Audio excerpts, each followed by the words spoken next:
Hello, this is Dave. Well, friends, here we are at that place that we've been shouting from the rooftops about for decades. It almost seems surreal, doesn't it?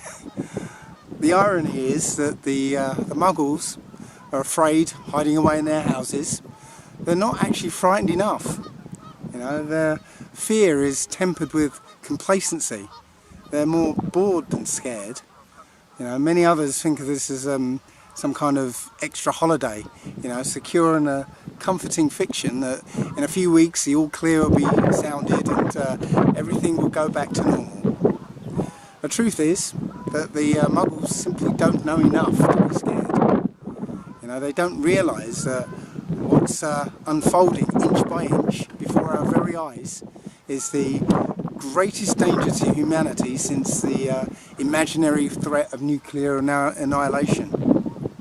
And yet most of them will face this clear and present danger cowering under the kitchen table, surrounded by toilet rolls.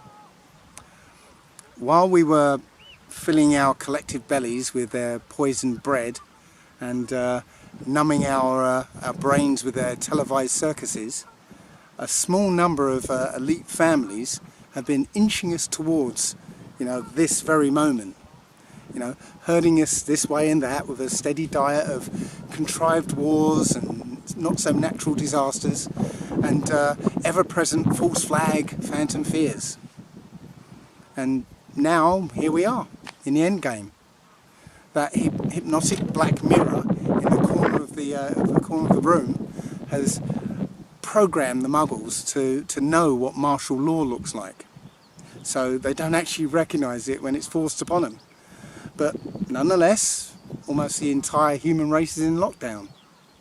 And even though it seems voluntary, very slowly, boiling frog styley, the police are starting to get more and more insistent. You know, drones with loudspeakers are barking orders at people walking their dogs.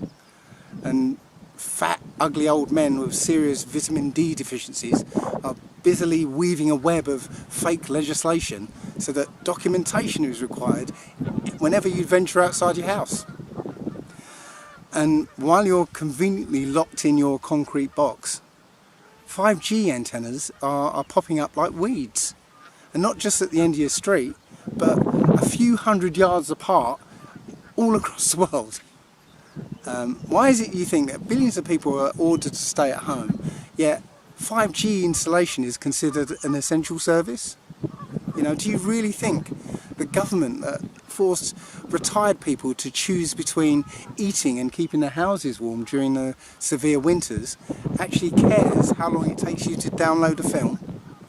You know, do you think that a government that's forced young people out of a family home into crushing student debt, leaving them with no prospects, 0-hour contracts and zero opportunity to buy or even rent a property, do you think that they care that they can play Call of Duty without lag? No. The pantomime is over. The pretense that there are separate countries with their own separate goals and aspirations has ended, and the one world government has been revealed. Each country, so-called country, acting in lockstep, you know, reading from the same script issued to them by their shadowy masters at the last Bilderberg meeting. This is a worldwide agenda that does not benefit the people, but is actually vital for their complete control over us. But, you know, as the lockdowns and the curfews and the armed soldiers in the street and the parliamentary dictatorship becomes the new normal, so long as they have their PlayStations, their big screen TVs, their government-approved synthetic cannabis with a K, and you know, a cupboard full of ersatz food-like products, the Muggles are going to fit snugly into this new reality.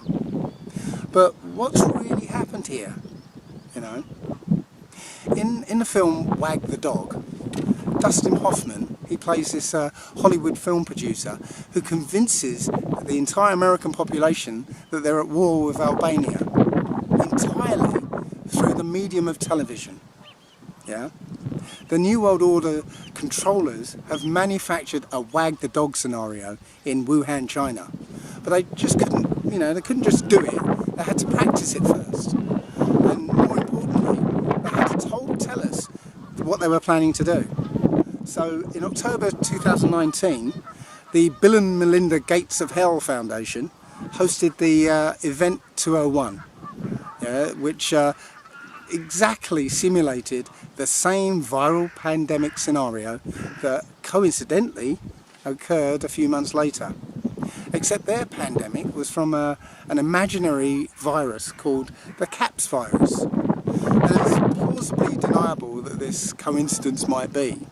One of their panel made a slip-up and revealed the truth about their CAPS virus. Actually increasing some of our focus on the cutting-edge science and research and development. This is an unknown pathogen. We live in a period of amazing scientific discovery that may not have been focused on coronavirus. So we're putting some of our philanthropic resources into cutting-edge research on getting countermeasures faster, trying to accelerate that 1 year to a vaccine. So when this simulation went live in Wuhan, China, we saw people who seemed to have the symptoms that we've come to associate with a viral infection. We saw many with severe flu-like symptoms and many others with a persistent dry cough that lasts for weeks. We also saw people who suddenly keeled over in the street, something that was not, or something that's absolutely not consistent with any sort of viral infection. So what's really going on here? Well, I've explained this before, but viruses are substances that are manufactured by the human body in order to deal with toxicity. Okay, viruses are not living organisms. They don't come from the outside. You can't actually catch a virus. They don't cause disease. They're the body's response to cell poisoning. And they always appear when the cells get poisoned. There is a theory, which I totally agree with, that says that certain radio frequencies can cause cell poisoning. So this makes sense to me because the 2.4 gigahertz in microwave ovens, those frequencies are absorbed by hydrogen atoms in water.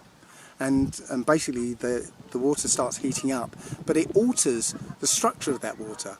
So that microwave water causes cell damage in plants and kills them. And you can do the experiment where you get some microwave water, let it cool and start watering your plants with it, and the plants will start getting misshapen and they'll die. So all the way up the electromagnetic spectrum, there are certain frequencies that can cause the body harm. Ultraviolet light kills organisms, as do microwaves and X-rays and gamma radiation. But under normal conditions, we're not ordinarily exposed to such hazards. But that all changed in 1918 with the invention of radio, and the whole Earth became blanketed in artificial radio frequencies.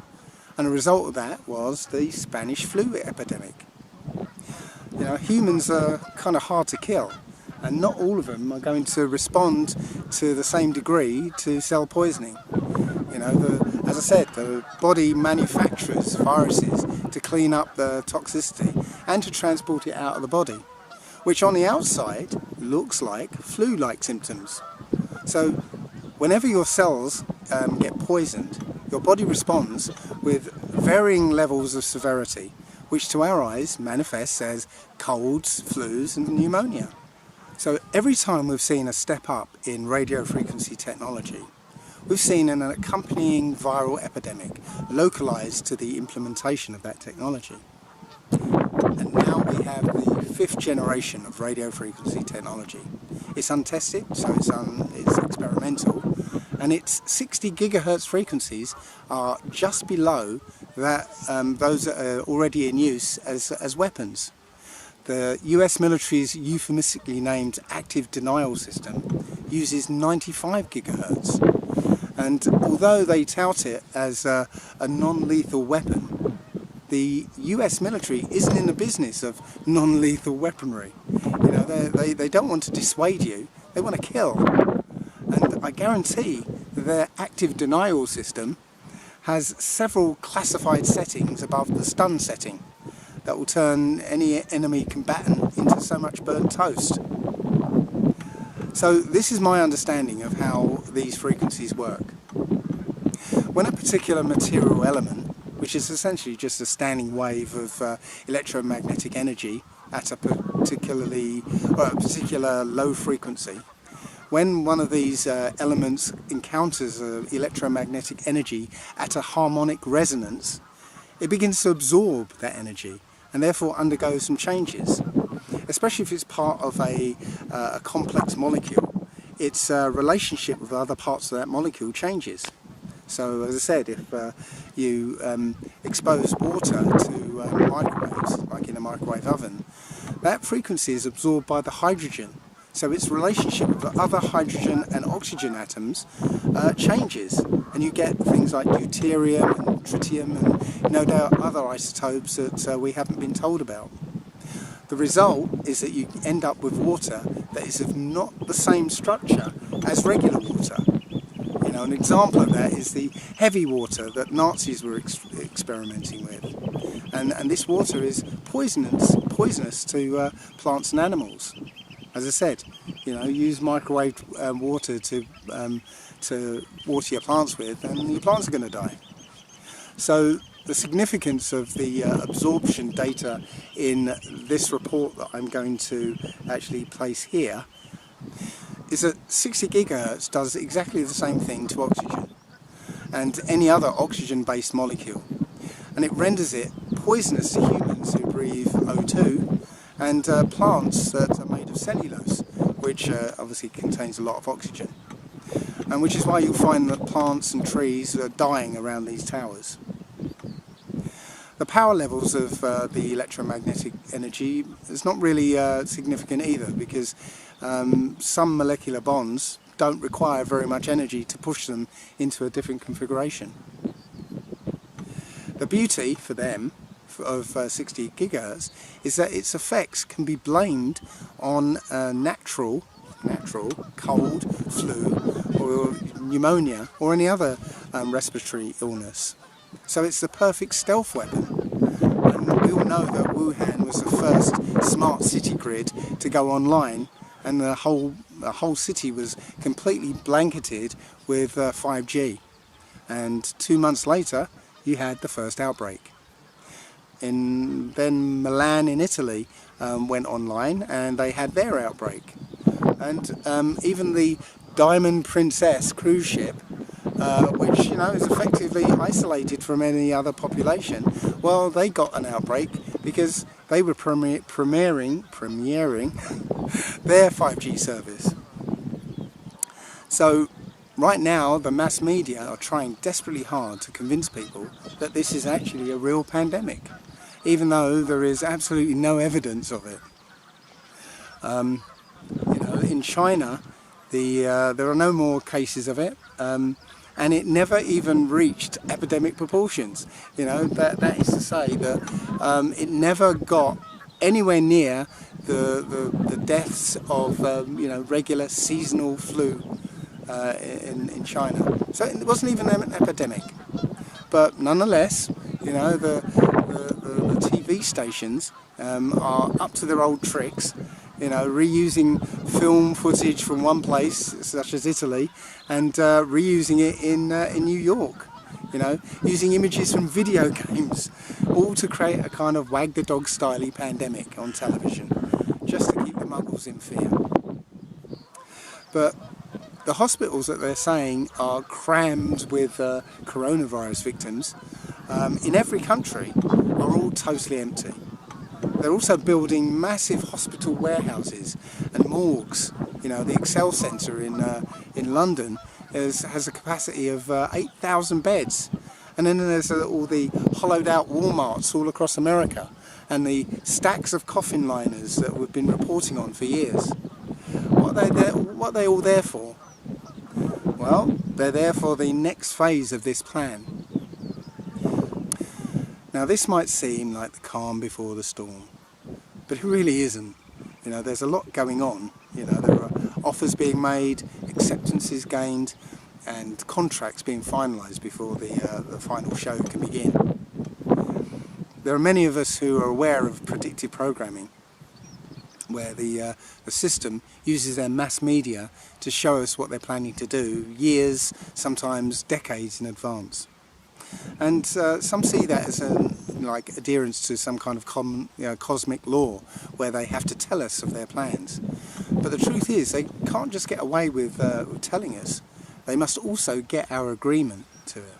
So when you present yourself in court and stand up against a judge, not a magistrate but a proper judge, what you'll notice is that judge will make some kind of proclamation or order that seems like it's mandatory and you have to follow it. But then he'll pause briefly. Now, whether he shuffles some papers on his bench or pretends to look for a particular sheet of paper, or feigns confusion looking for the next person to speak to, it depends on the guy's acting style. But what he's doing is trying to cover up the fact that he's pausing. And that pause is your opportunity to object. Yeah? The proclamation or order he gave was merely an offer. Yeah? Do you want to go to jail? Do you want to pay this fine? You know? And if you don't respond in that brief window of opportunity, then silence is deemed as consent. And the offer is tacitly accepted by acquiescence. That's the technical term for it. The governments right now are making offers. You know, would you like to stay in quarantine till June? You know, would you like us to rush this coronavirus act through Parliament? You know, would you like this cashless society? You know, and this is that moment of calm. You know, that's your opportunity to object. But instead, humanity is hiding away at home, sitting on their asses, watching Netflix and playing Call of Duty. You are actually accepting it with your silence. And powers that be will tick it off and say, righto, we'll get that done for you then. So once the 5G network is complete, then that's when the next phase will begin. The lockdown will end and humanity will re-emerge into a world of financial chaos, and mass unemployment and food shortages. And then they will throw the 5G switch and it will go live at full strength across the earth. And the most susceptible will simply keel over and die. And many others will experience the severe flu-like symptoms, and they'll find one of the uncomfortable cots with their names on it in one of those plague warehouses all over the world. They're just waiting for them. The rest will get that persistent dry cough that hung around like many of us experienced back in November. That's probably some kind of weapons test. But all of it is going to be blamed on this coronavirus. Now this will drive hordes of muggles, to beg for the vaccines, which will actually cause a real pandemic, and then the second wave of deaths, which means they can keep this pandemic thing going for as long as they like. This cabal has always had several goals for whatever they do. And here's what they want to do. They want this mandatory vaccination. They want a microchip population. They want this cashless society. And they also want this Chinese-style control system. The Chinese-style societal control. They want the worldwide 5G control and surveillance grid and an AI-controlled Internet of Things. So that's why China is being touted as the ideal model of society, because it so effectively got rid of this coronavirus business. You can see it in the media how they're praising China for its its way of dealing with society. So this is all biblical. Everything that's happening right now goes back to the Old Testament, and basically a battle between two bloodlines. One bloodline not so human, and a battle between two bloodlines, a human bloodline and a not so human bloodline. And that not so human bloodline is in charge of the earth right now. You know, we've been at war for hundreds of years, and you know, we're barely aware of it, because you know, to use one of their terms, it's a silent war, or you know, it's a quiet war with silent weapons. So yes, it's spiritual, and I've said this before, and this might not sound very encouraging, but the only thing that's really going to save us all is divine intervention. But at the same time, I'm not saying that we should sit back and wait for a deity to come and save us. You know, we have a part to play in this world as well. Yeah, we have instructions we have to follow. You know, we've got commandments that we have to keep to. But we also have a duty to stand up against this, you know, to show where our allegiances lie. Yeah. If you say nothing, then you've made your choice. Somebody made this quote. I don't actually know. I can't remember actually who made this quote, but it's better make a choice, because the devil owns the fence. Yeah. So if you do nothing, you've made your choice. Okay. It's just the same as what I said earlier, that silence is consent. So this would be the ideal time to stop smoking, stop drinking, stop eating poisonous, crappy foods. You know, put away the PlayStation. You know, stop playing those games. You know, stop playing those games on your phone. Yeah, stop using your phone. Use your phone as if it was one of those old landlines. You know, stop carrying it with you all the time. You know, stop wasting your time on sports and meaningless hobbies. Throw out that television. You know, if you want to find information, use the internet instead, and find information and verify it yourself. You know, put aside feuds and disagreements with your neighbours. You know, in short, put away childish things and get ready to do what our generation has never ever had to do, and that's fight for our lives.